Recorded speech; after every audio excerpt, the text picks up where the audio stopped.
नमस्कार दोस्तों। आज हम बात करने वाले हैं एफडी वर्सेस लमसम जो म्यूचुअल फंड में होता है। हमने एक वीडियो बनाया था, उसमें बहुत सारे कमेंट आए हैं टैक्स को लेकर। तो हम टैक्स के साथ साथ महंगाई और एफडी के रिटर्न के साथ साथ लमसम रिटर्न की बात भी उसमें करने वाले हैं। तो हमारा टॉपिक रहेगा आज एफडी के साथ रिटर्न रिटर्न कितना मिलेगा। दूसरा टॉपिक रहेगा उसमें महंगाई, अगर आप एफडी करवाते हो तो वहां पर कितने आपको रिटर्न मिलेगा, कितनी महंगाई रहेगी। और तीसरा जो पॉइंट है हमारा वो रहेगा टैक्स वाला या टीडीएस, आप जो भी समझे टीडीएस की इस म्यूचुअल फंड में कितना टैक्स लगता है, एफडी में कितना टीडीएस टैक्स करता है, जो भी है आज इस टॉपिक पर हम चर्चा करने वाले हैं। तो आप पूरे वीडियो में बने रहिए। सारा जो सिस्टम है वो कैलकुलेशन का है। तो बात करते हैं हम टॉपिक वाइज अपनी। सबसे पहले बात करते हैं रिटर्न की। रिटर्न आपको पता है कि जो एफडी है उसमें रिटर्न लगभग बैंक है वो 7% का रिटर्न आपको देता है। और इधर हम ज्यादा नहीं, मात्र 13% रिटर्न की बात करते हैं लमसम में।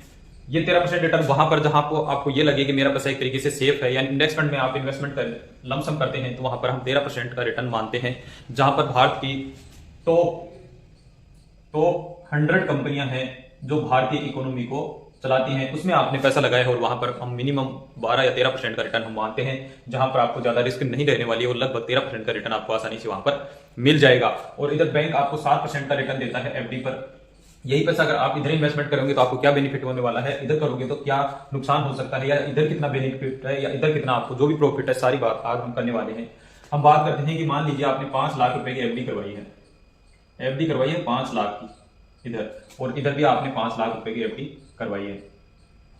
तो दोनों का कितना रिटर्न रहने वाला है। अगर बात करते हैं हम 10 साल की, अगर आप 10 साल तक ये पैसा इधर इन्वेस्टमेंट करते थे, मान लीजिए 10 साल के लिए एफडी करवाई आपने, तो ये जो पैसा आपका 10 साल में हो जाएगा लगभग 9,84,हजार रुपए आपका यहाँ पर होने वाला है 10 साल में। यही पैसा 20 साल में आपका लगभग हो जाएगा 19,35,000 रुपए आपका यहाँ से होने वाला है। और यही पैसा अगर आप लगातार एफडी करते रहते हो, 30 साल तक आप करते हो 5 लाख एफडी, तो यहाँ पर आपका पैसा हो जाता है 38,06,000 रुपए होता है। अगर यही पैसा आप म्यूचुअल फंड में लगाते तो आपका कितना रिटर्न यहाँ पर मिलने वाला था, इधर भी बात कर लेते हैं हम। तो यहाँ पर जो 9 लाख रुपए बने हैं और 13% का रिटर्न मानते हैं, तो आपका पैसा हो जाएगा इधर 16,97,000 रुपए होने वाला है। यही पैसा आप अगर लगातार 20 साल तक इन्वेस्टमेंट करते तो यहाँ पर यह पैसा हो जाएगा आपका 57,62,000 रुपए हो जाएगा।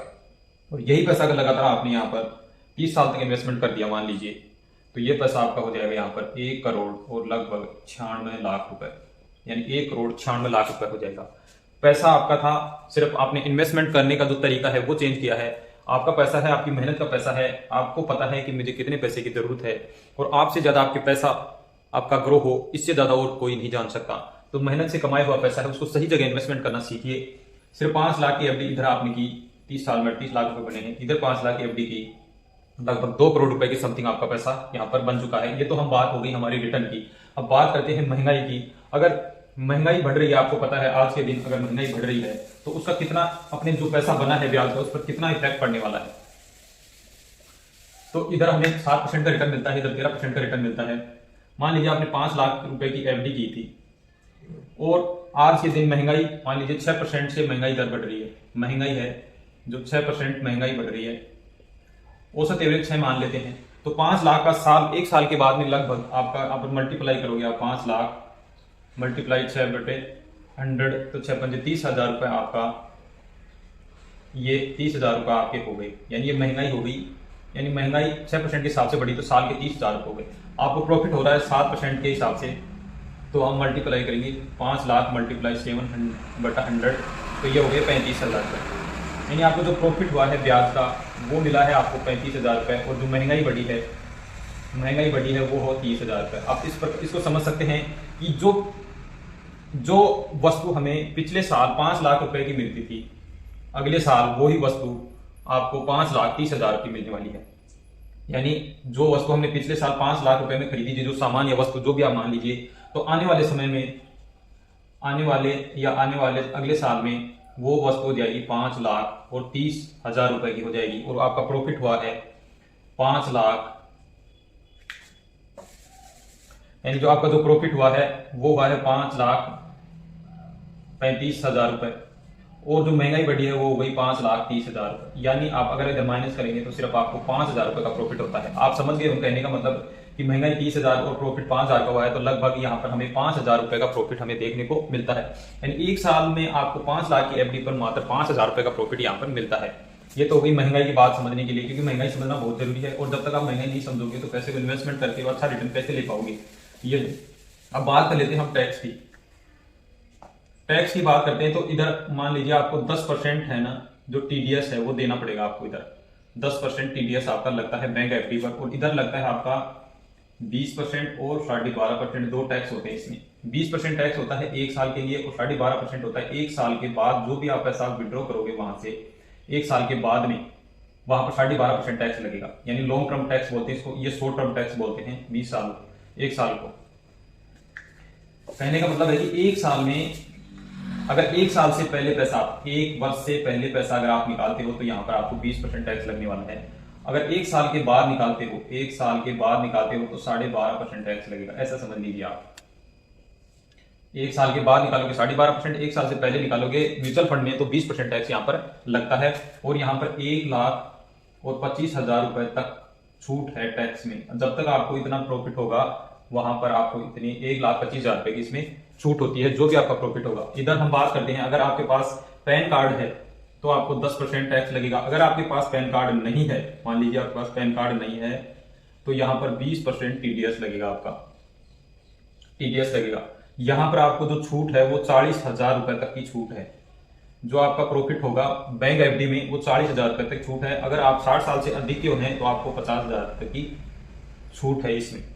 अगर आप 60 साल से कम हैं, यानी 60 साल से कम हैं तो 40,000, और 60 साल से अधिक हैं, आप 60 से अधिक उम्र के व्यक्ति हैं तो आपको 50,000 रुपए तक की छूट है इसमें। ये दो कंडीशन दे रखे हैं इसमें। अगर 40,000 से ज्यादा आपको अगर मान लीजिए एफडी में ब्याज मिलता है तो वहां पर आपको 10% टीडीएस देना पड़ेगा। अगर 60 साल से अधिक उम्र है और आपने 50,000 से ज्यादा ब्याज कमाया है यहाँ पर एफडी में सालाना, तो आपको 10% टीडीएस इधर देना पड़ेगा। और